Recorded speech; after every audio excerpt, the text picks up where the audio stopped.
새로운 시각으로 세상을 봅니다. 정용실의 뉴스 브런치 뉴스픽.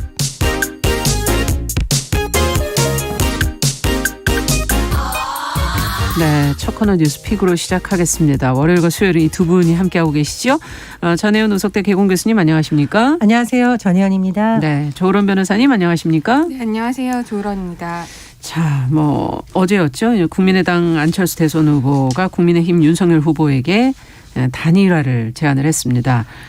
구체적으로 어떤 내용으로 제안이 된 것인지, 그리고 이에 대해서 윤 후보는 어떤 반응, 또 국민의힘에서는 어떤 반응을 보이고 있는지 먼저 그 내용들을 좀 자세히 들여다보고서 얘기를 좀 해보도록 하죠. 정 교수님께서 좀 정리해 주시겠어요? 예, 대선이 이제 한 달도 남지 않은 상황이고 대선의 주요 변수 중에 하나로 후보 단일화가 꼽혔는데요. 그러네요. 국민의당 안철수 후보는 그동안 완주 의사를 밝혔습니다만 어제 유튜브로 생중계된 특별 기자회견을 통해 국민의힘 윤석열 후보에게 단일화를 공식 제안했습니다. 네.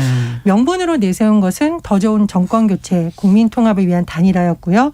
이런 설명도 붙였습니다.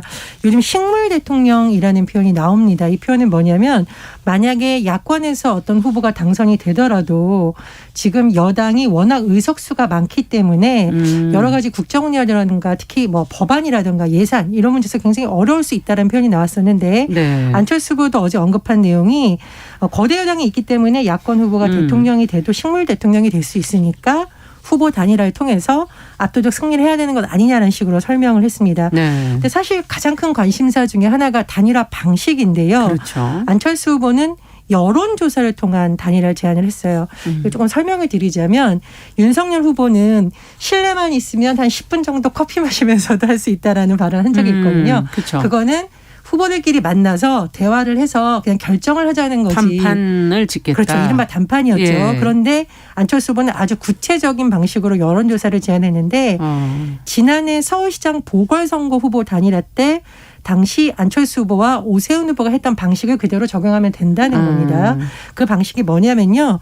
두 개의 여론조사 기관을 선정해서 경쟁력을 묻는 질문과 적합도를 묻는 질문을 각각 조사해서 그 네. 결과를 50%씩 합산하는 방식입니다. 그런데 국민의힘 윤석열 후보는 여기서 좀 애둘러서 답변을 했는데 여론조사 얘기 들었는데 고민해 보겠지만 아쉬운 점이 있다라고 했고 네. 선대위 차원에서는 여론조사 방식의 단일화는 사실상 좀 거부하는 기류가 강하게 나타나고 있습니다. 물론 이제 후보의 발언과 선대위의 발언이 약간 뉘앙스가 다를 수가 있겠죠. 전략적으로. 그렇겠죠.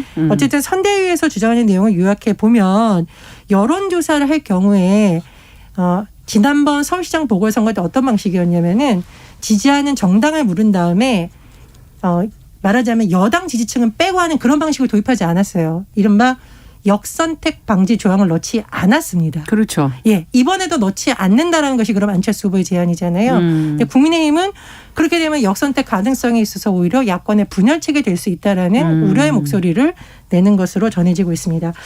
한편 지금 심상정 후보가 그동안 안철수 후보와 함께 양당 정치를 강력히 비판했었잖아요. 그렇죠. 그런데 안철수 후보가 이렇게 후보 단일화를 제안한 것에 대해서 구체제와 손을 잡았다. 실망스럽다. 이렇게 강력히 비판했고요. 민주당 이재명 후보는 직접적으로 야권 후보 단일화에 대해서 언급하지 않았지만 다만 지금은 위기를 극복하고 민생을 챙기는 것이 가장 중요한 정치의 과제라고만 언급을 했습니다. 네, 그냥 각 당의 반응까지 지금 정리를 해주셨는데 지금 가장 이제 중요한 건 여론조사 방법이냐 아니면 단판이냐 이 어떤 형식이냐가 굉장히 중요할 것 같고요. 일단 사실상 윤 후보가 단일화를 좀 거절했다 해석하는 일부 보도도 있고 또 안철수 후보는 왜 단일화를 제안을 했는가 하는 그 궁금증과 더불어서 안 후보가 제안한 방식으로 단일화 논의가 그럼 또 이루어질 것인가. 지금 여러 가지 질문들이 지금 나올 수가 있습니다. 그에 대해서 두 분이 갖고 계신 생각을 좀 정리를 해 주시죠. 초 변호사님께 먼저 여쭤볼게요. 일단 안철수가 왜 갑자기 단일화를 제안을 했는가. 그리고 사실 단일화를 제안을 하려면 사실상 좋은 시기는 그 선거 후보 등록 전에 이제 제안을 했으면 그 투표 용지나 이런 것에도 이제 혼선이 생기지 않잖아요. 그렇죠. 네. 그럼에도 불구하고 후보 등록을 한 이후에 이와 같이 단일화 제안을 한 것은 사실 제 생각에는 이제 안철수 후보가 완주를 하려고 했는데 언론이나 아니면 또 주변 사람들이 계속 단일화를 요구를 했던 것으로 보입니다. 그러니까 이제 차라리 선제적으로 제안을 해서 국민 판단에 맡기고 나는 내가 갈 길을 가겠다라는 식으로 이렇게 제안을 한 것으로 생각이 돼요. 일단 지금 이 방식을 보면 교수님께서도 잘 지적을 하셨지만 그 역선택 방지 조항이 없는 여론조사 방식입니다. 네. 그러다 보면은 국민 전체를 대상으로 해서 여론조사를 해서 단일화를 할지 단일화 후보를 누구로 할지 이렇게 결정을 하게 그렇죠. 되는 건데 사실 이 방식이라면 국민의힘에서 받아들이기 굉장히 어렵다고 봅니다.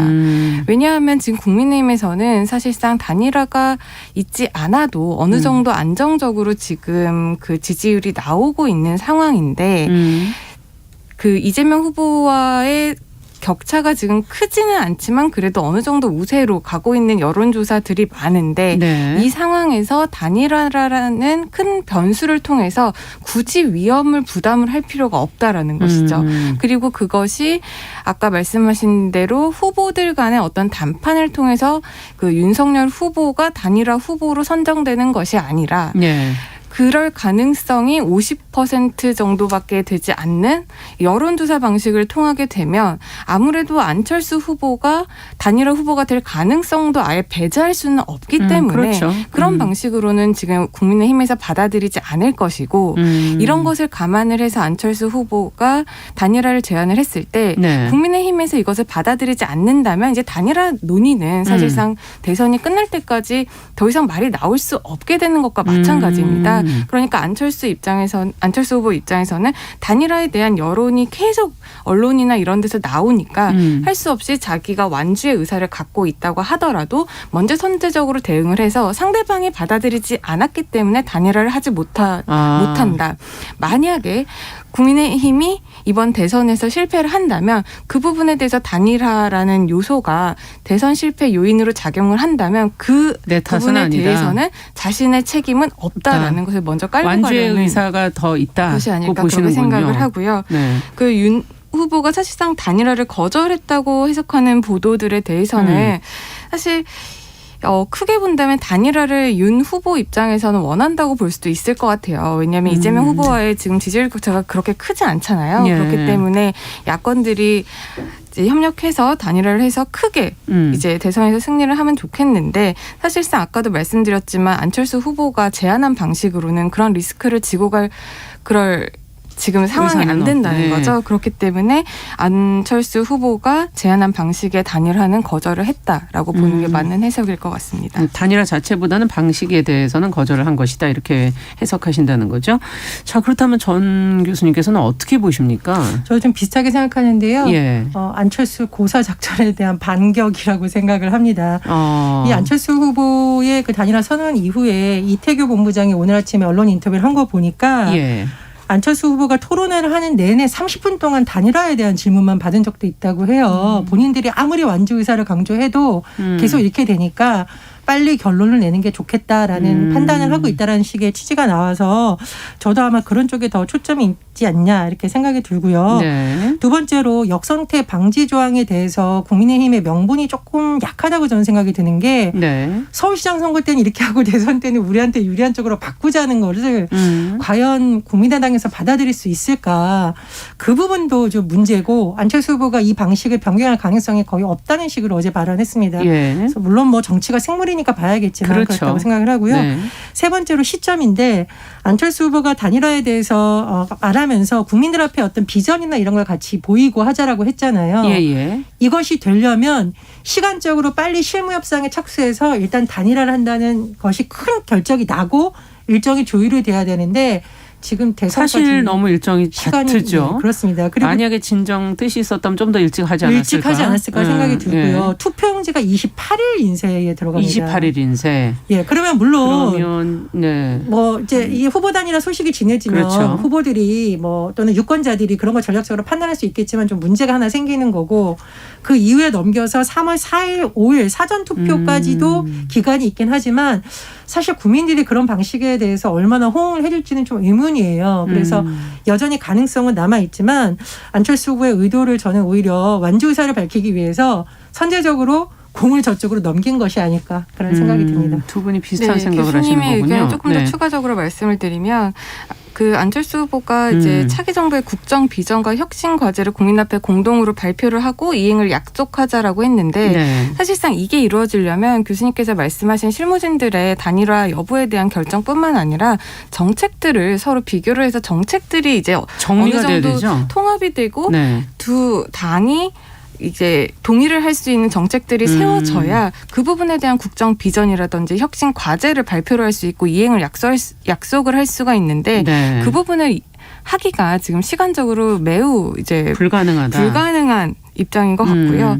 또 아까도 제가 그 본인은 계속 이거를 완주를 하고 싶었는데 주변인들의 압력도 있을 거다라고 말씀을 드렸는데 사실 정치라는 게 혼자 하는 게 아니잖아요. 그렇죠. 자신의 당의 자기 주변 사람들도 안 후보와는 또 다른 생각을 하고 있는 사람들이 분명히 있을 겁니다.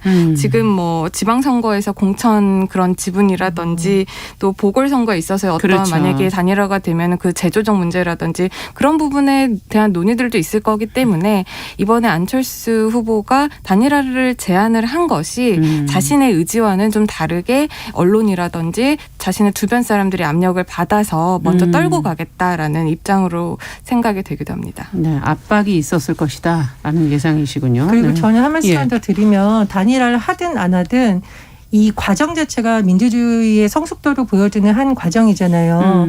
물론 예전에도 단판 형식의 단일화는 있었는데 그게 국민들의 뭐 삶이나 국정 운영에 큰 도움이 되느냐에 대한 평가는 좀 박한 것으로 보여요. 네. 그 과정이 되게 중요한데 시간이나 그동안의 행보를 봤을 때 조율하기가 참 어렵다라고 보고요.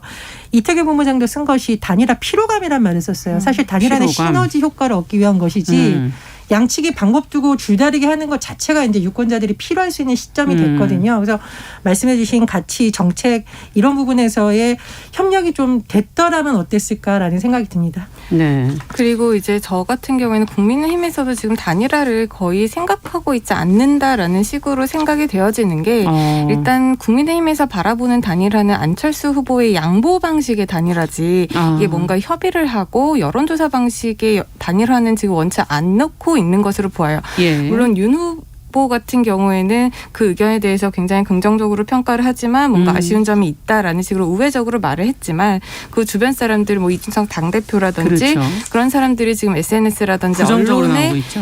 예. 말하고 있는 내용을 보면 사실 이게 단일화가 되어서 지금 안철수 후보 같은 경우에는 뭐 서로의 러닝메이트가 되어주자라고까지 말을 하고 있는데 그 국민의힘의 다른 일원들이 이렇게 부정적인 입장으로 계속 고수를 한다면 러닝메이트라든지 지금 얘기가 나오고 있는 뭐 새 정부 책임 총리 그렇죠. 문제라든지 뭐 공동정부 이야기라든지 이런 예. 것들이 사실 논의가 될 수 없는 그런 이미 장애물들이 설치되고 있는 거나 마찬가지거든요. 예. 그렇기 때문에 단일화가 되지 않을 가능성이 더 높다라고 생각이 되지만 만에 한해 단일화가 되더라도 이런 부분에 대해서 그 주변 사람들부터가 조금은 더 긍정적으로 받아들여줘야 단일화 논의가 이루어지지 않을까 생각을 지금 합니다. 보는 시각 자체 국민의힘이 어떻게 본다고 생각하세요? 정 교수님께서도 단일화에 근데 대해서. 저도 왜 이렇게 예. 보냐면 지방선거가 대선위에 바로 있거든요. 그럼 국민의힘 내부에서도 국민의당의 일정 부분 서로 조율을 하면서 인정을 해줘야 이게 단일화가 되는데 과연 당내에서 그런 기류가 형성될 수 있겠느냐는 거고 두 번째로 안철수 후보는 지난번 서울시장 재보선에서 오세훈 후보와의 단일화 이후에 사실 열심히 뛰었어요. 그렇죠. 사진도 많이 나오죠. 맞습니다. 똑같은 옷 입고. 그런데 그 이후에 뭔가 사실 국민의당에서 실질적으로 얻은 부분이 있느냐. 그건 없거든요. 예. 그러니까 기본적인 신뢰는 사실 훼손된 관계이기 때문에 빠른 시간 안에 단일화가 되려면 기본적인 신뢰나 강력한 대의 명분이 있어야 되는데 지금은 좀 그 부분 약화된 상태다 그렇게 진단합니다. 네. 또 지방선거에서 서로의 몫을 과연 또 어떻게 나누느냐 그렇죠. 굉장히 첨예한 문제가 또 남아있다는 얘기시군요. 네. 네, 맞습니다. 아까 말씀드렸다시피 지방선거라든지 보궐선거에 있어서 그런 재조정 문제라든지 양 당이 어느 정도 합의를 해야 이게 단일화라고도 연결이 되는 부분인데 그런 부분이 잘 이루어질지가 사실 미지수고요. 또 하나는 이제 안철수 후보 같은 경우에는 단일화가 정말 꼬리표처럼 계속 붙어 다니잖아요. 네. 이번에 한번 끊고 가줘야 안철수 후보의 향후 정치에 있어서도 긍정적으로 평가를 받을 수 있지 않을까라고 생각을 네. 하고 그런 입장에서 이런 선제적으로 이런 의견을 내지 않았을까 생각을 합니다. 네. 자, 앞으로 또 어떻게 또 진행될지는 저희가 또 지켜보면서 계속 또 전해드리도록 하고요. 두 번째 뉴스로 또 가보겠습니다. 화성 외국인 보호소가 이 격리된 외국인에게 새우 꺾기 자세로 수갑을 채워서 논란이 된 적이 있다는 지금 보도 내용이 나왔는데 그냥 이렇게 방송을 들으시는 분들은 새우 꺾기 자세라는 게 뭔지도 일단 감이 잘 안 오실 것 같고 법무부가 전국에 지금 외국인 보호소에 구금된 사람을 대상으로 한 장비들을 지금 또 새로 도입을 하면서 전신 결박 의자를 들여온다고 해서 지금 우려하는 그런 목소리들이 나오고 있거든요. 이 관련된 내용을 좀 하나하나 짚어서 좀 설명을 해 주셨으면 좋겠어요. 조으론 변호사님. 네, 일단 예. 새우 꺾기 자세 이게 무슨 말이냐라고 말씀하실 텐데 지난해 3월이었습니다.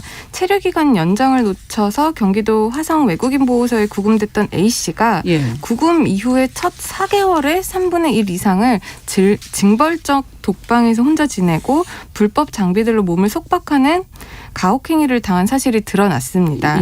당시에 국가인권위원회에서는 이 새우 꺾기를 포함한 인권 침해가 있었다고 보고 법무부 장관에게 관련자 경고 그리고 유사 사례 방지 일시보호 해제를 권고를 했었는데 그 영상이 이제 TV에 방영이 됐었습니다. 이 새우 꺾기 자세라는 것은 일단 사람을 눕혀놓고요. 양손을 뒤로 묶습니다. 뒤로 묶고 양 발을 또 뒤에서 이제 묶습니다. 그리고 손과 발을 연결을 해요. 그러면 똑바로 앉을 수도 없는. 그렇게 되면은 이제 누워 있어야 되는 누워 거네요. 있는 상태에서 손과 발은 그렇죠. 뒤로 묶여 있는 상황이고 이게 연결이 되어 있으면 거의 배로 지탱을 하게 됩니다. 정말 힘든 자세군요. 정말 사실 힘든 자세인데 이게 지금 뭐 4개월에 3분의 1 이상을 이런 가혹행위를 당했다라고 주장하는 영상이 나와서 굉장히 이게 인권 침해적인 요소가 있다라고 논란이 많이 됐었는데 사실 이 부분에 대해서 법무부에서 또 다른 영상을 내놓기는 했었어요. 이렇게밖에 할 수 없었던 이유가 이 A씨가 그 보호소에 있을 때 보호소의 그 기물을 상당히 심하게 훼손을 하고 또 자해를 하고 또 타인에게 어떤 그런 신체의 안전이라든지 위협을 했군요. 위협을 하는 그런 영상들을 보여주면서 이렇게 했기 때문에 이럴 수밖에 없었다라는 식의 입장을 내놓기는 했었습니다. 그런데 이게 인권 침해라는 문제가 계속 제기가 되니까 이후 국회와 그리고 법무부가 이 외국인 보호소에 격리된 외국인에게 적용되는 그 출입국 관리법 개정 논의가 진행이 됐었거든요.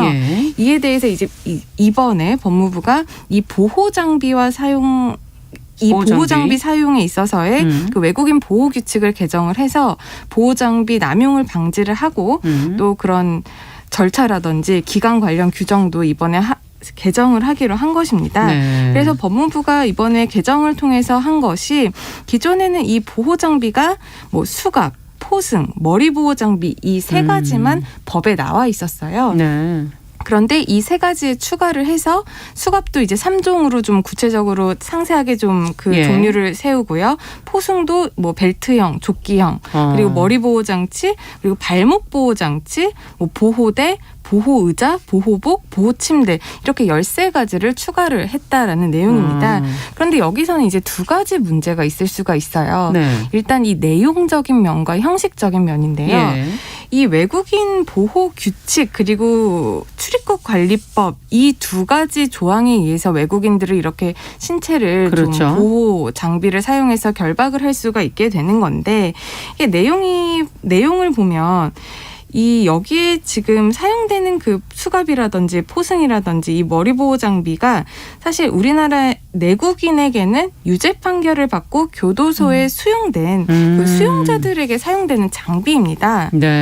그래서 이걸 보면은 유죄 판결을 받고 수용된 수용자들에게 적용되는 것이 외국인들은 이런 유죄 판결을 받고 수감된 사람들이 아님에도 불구하고 외국인 보호소에 있는 외국인에게 적용을 하는 것이 지나치게 과도한 제한이 아닌가라는 비판이 하나 있을 수가 있고요.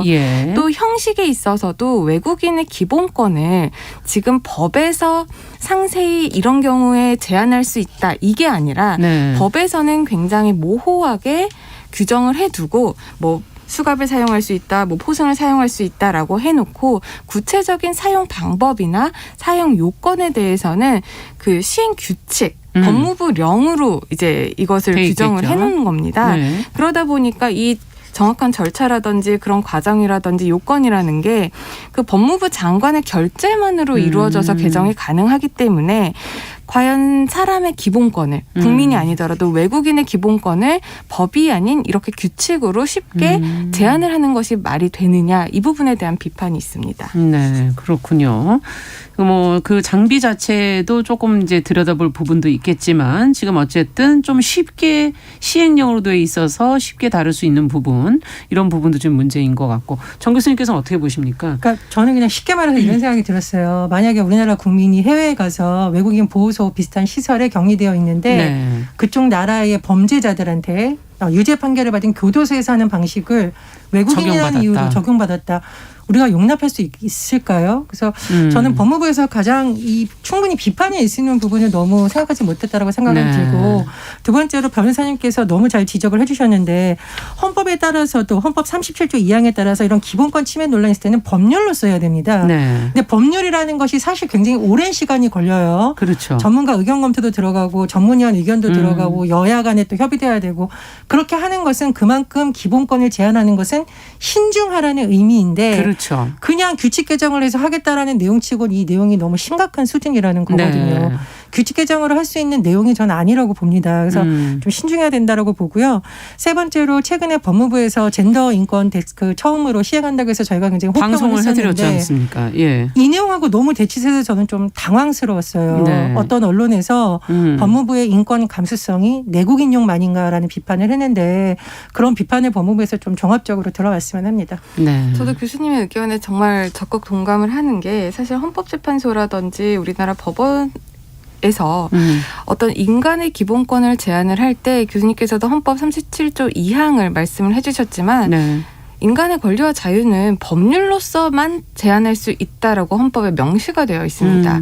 그렇게 본다면 이렇게 기본권을 제한하는 특히 신체의 자유를 지금 구속하는 그렇죠. 부분인 거잖아요. 그런 부분에 대해서는 사실 법률로서 하는 게 헌법에도 맞고요. 사실 이게 헌법뿐만 아니라 유엔 규정과도 연관이 있습니다. 네. 지금 보호 장비 사용에 관해서는 그 유엔의 그 피구금자 처우에 관한 최저 기준 규칙이라는 게 있는데 이 부분에 대해서도 굉장히 제한적으로 사용을 돼야 되고 특히 굴욕이나 고통을 주는 쇠사슬, 발목 수갑, 보호 장비 사용이 금지돼야 한다라고 규정이 되어 있어요. 아예 명문화돼 있네요. 그렇게 본다면 네. 이번에 이제 법무부에서 이것을 그 법무부령으로 지금 바꾸고자 하는 것은 사실 우리나라 헌법이라든지 기존의 헌법재판소 입장, 뭐 그렇죠. 판례 이거에도 위배되는 것뿐만 아니라 세계적인 조류에도 예. 지금 역행하고 있는 상황인 겁니다. 그렇기 때문에 물론 기존에 있었던 법과 규칙이 지금 제대로 되지 않아서 뭔가 되게 모호하고 추상적으로 규정이 돼 있기 때문에 빨리 이것을 좀 어떻게 좀 보완을 해보고자 행정적으로 법무부 장관의 그런 결재만을 이루어지게 하려는 노력은 어느 정도 알겠습니다. 예상이 가능하지만 이것이 법률로 되었어야 된다는 점 한 번 더 지적을 하고 싶습니다. 그러네요. 자, 오늘 뉴스픽 여기까지 듣겠습니다. 조론 변호사, 전혜영 교수 두 분 수고하셨습니다. 말씀 잘 들었습니다. 감사합니다. 네, 정용실의 뉴스 브런치 1부 마치고 잠시 후에 돌아오겠습니다.